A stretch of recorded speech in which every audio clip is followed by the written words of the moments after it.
Hi everyone, I have reviewed a lot of different dash screens on this channel. They come in all shapes and sizes, all different functions, require different levels of surgery to get them installed.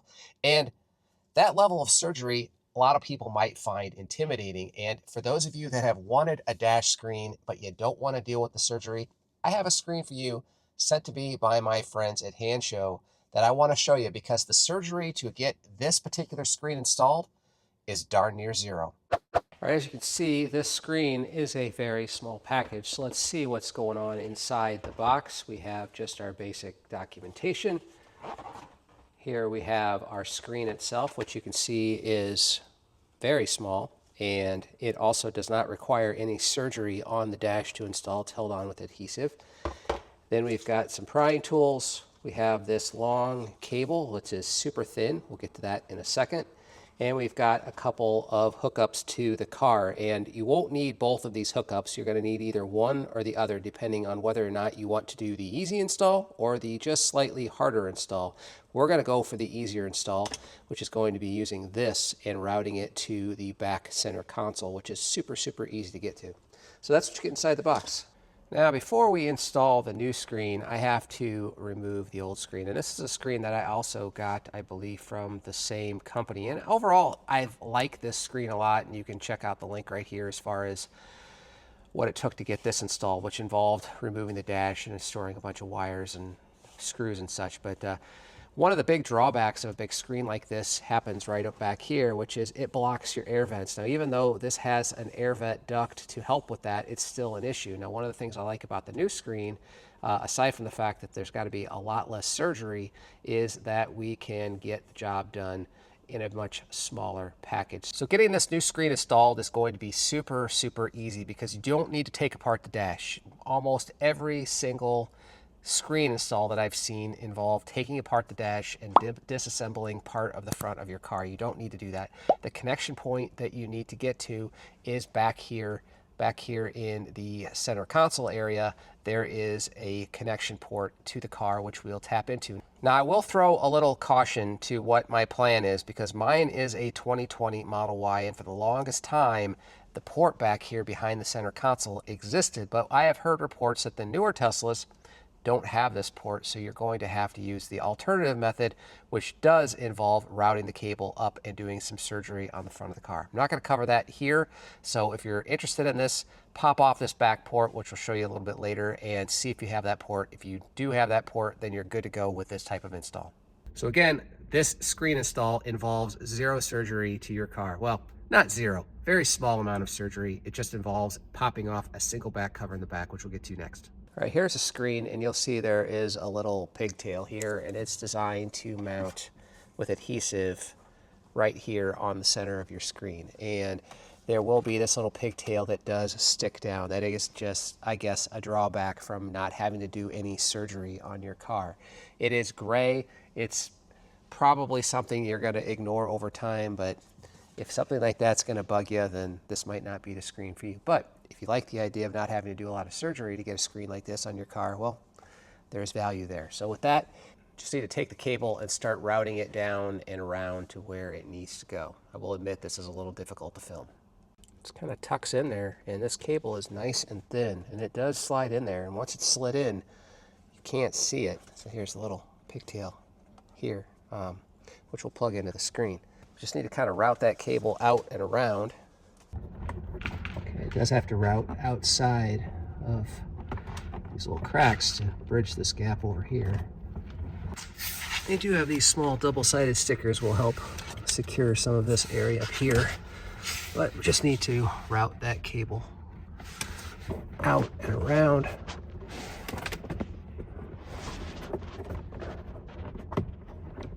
There we go, tucks up on there.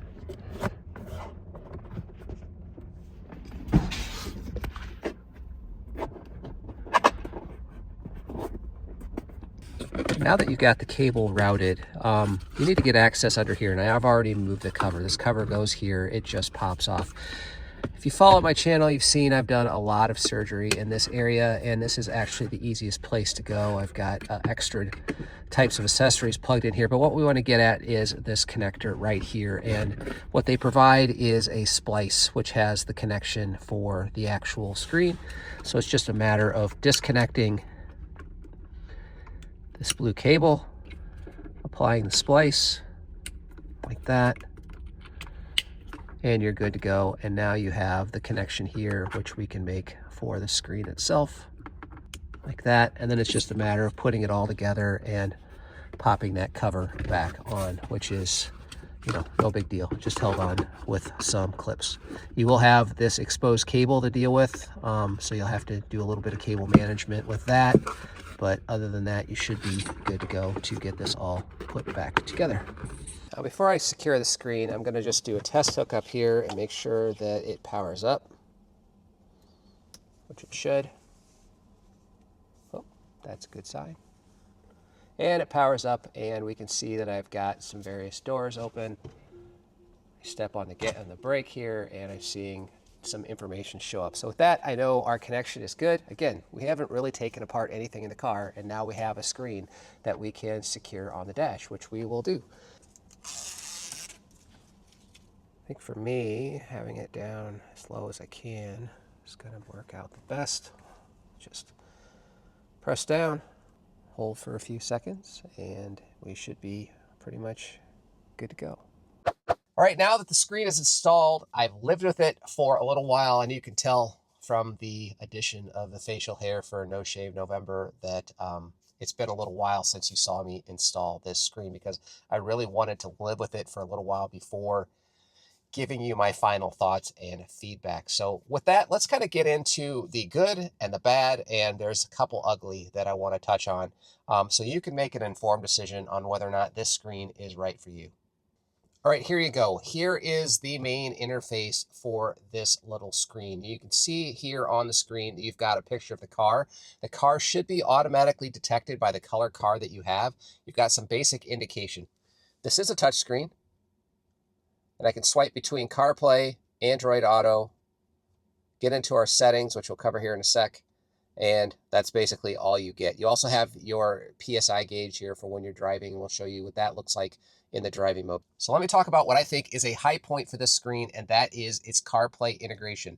I don't have an Android phone, so I can't really comment on the Android Auto side of things, but I can tell you that CarPlay is pretty good. And once you pair your phone to the screen, selecting CarPlay is a matter of just tapping this button. Also, when you get in your car for the first time, it will actually auto default to going to CarPlay. And you have everything that you expect on the screen here for CarPlay. I can go to Waze. I can do everything that I need to do. It is responsive, and I actually like the form factor quite a bit. I thought the little screen would be a hindrance for the CarPlay integration, but I can tell you it is not. It actually works out really, really well, and you can see the screen really, really well through the opening of a standard round wheel.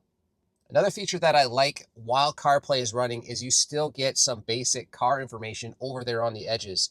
You have the range over here on the left, a battery indicator, and on the right, you actually have some indication here of your speed. Right now we're parked, so it says a speed of 0. So even when you're in CarPlay, the CarPlay doesn't take over the whole screen, which is really nice. With that, let's actually get back to what I consider some of the lower points of the screen, and that's the actual car screen itself. And I can do that by just selecting left on the scroll wheel over here on the right side, which get me back to our main screen. So now that we're back at the main screen, I want to point out a couple of things. You got the picture of the car, you've got that we're in park, and we've got some battery indications here on the bottom. And this gets into me one of the ugly points of this screen. Right now it's showing me that my battery level is 99%. I can tell you that my battery level currently is 35%. So what's the deal? Well, the fact of the matter is this screen is just flat out wrong sometimes when the battery is being displayed. And I can tell you it's not consistent. Sometimes when you're driving, it will display the right thing. You put it in park, it doesn't. It seems rather inconsistent to me, and to me that's a downside of this screen because you want the data on the screen to be as accurate as possible. Another bit of a disappointment on this screen has to do with what it displays as far as the time and temperature.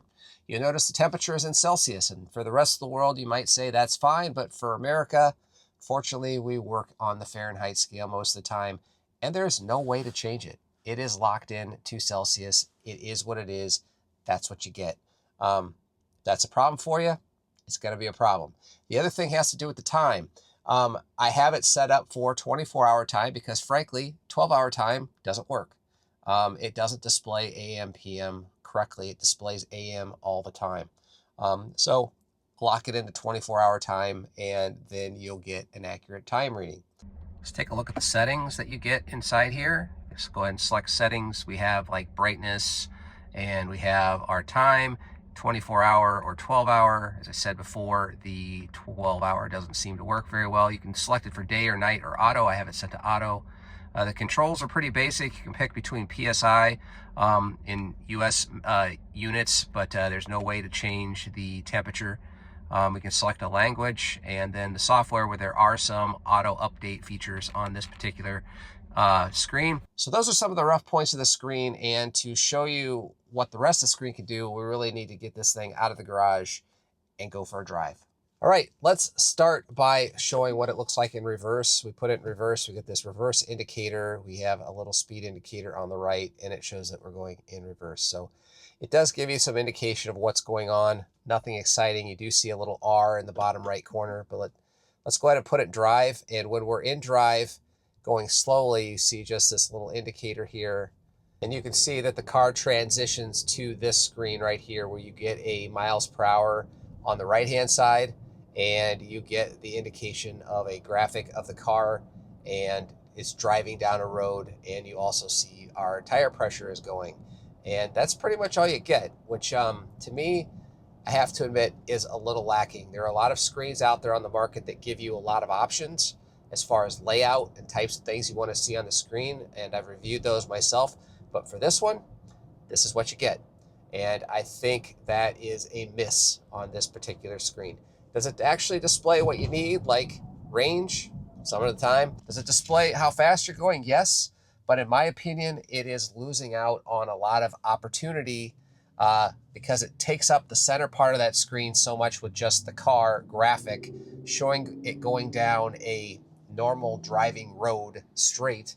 And to me, that's just a waste of real estate. It would be nice if they could come out with a software update that would allow it to provide you with more options, more screen layouts, and those kinds of things. So for me, I have to say that the driving portion of this particular screen is not as good as I've seen on other screens. But when it comes to CarPlay, it's really good. And when it comes to the lack of surgery and ease of install, it is actually really, really good. So there are pros and cons. Right, there you have it. This new screen from Hansho. Is it perfect? Not by a long shot. So who is this screen for? Well, this screen is for people that, one, really don't want to take apart your car in order to get them installed, because this is the screen for you. This is the very first screen that I've seen that requires almost zero surgery to get installed. This is also a really, really good CarPlay screen. If you want CarPlay in your car, this screen does a really good job. It is quick, it is snappy, it has all the features that you want. And the form factor I find to be really pleasing because it doesn't block the air from the air vent. But if you look at the screen from the car functions compared to other screens out there, I will say that this screen is lacking. And sometimes the information on the screen, like the battery level, is just frankly wrong. And hopefully they'll have an update that will fix that. But right now, as I'm reviewing this particular screen, that update doesn't yet exist. So you kind of have to play the pros and cons here for you, whether or not the lack of surgery and the really good CarPlay is enough for you to go and you're not really concerned about the driving aspects of it. But if you're really into the driving aspects of it, you may find this screen lacking. So you get to decide what you want to do. So if you decide that this is a product that you like, I'll leave a link in the description below, and make sure you use my discount code. It'll save you a lot of money in the process. So hopefully you enjoyed this video. If you did, I'd appreciate you tapping that like button. And if you're new to the channel, subscriptions are always welcome. And if you're looking to pick up a Tesla of your own, make sure you use a referral link. Any referral link will do, because that'll save you up to $1,000 on your order. If you want to use mine, that would be great. Thanks so much for watching. We'll catch you on the next one.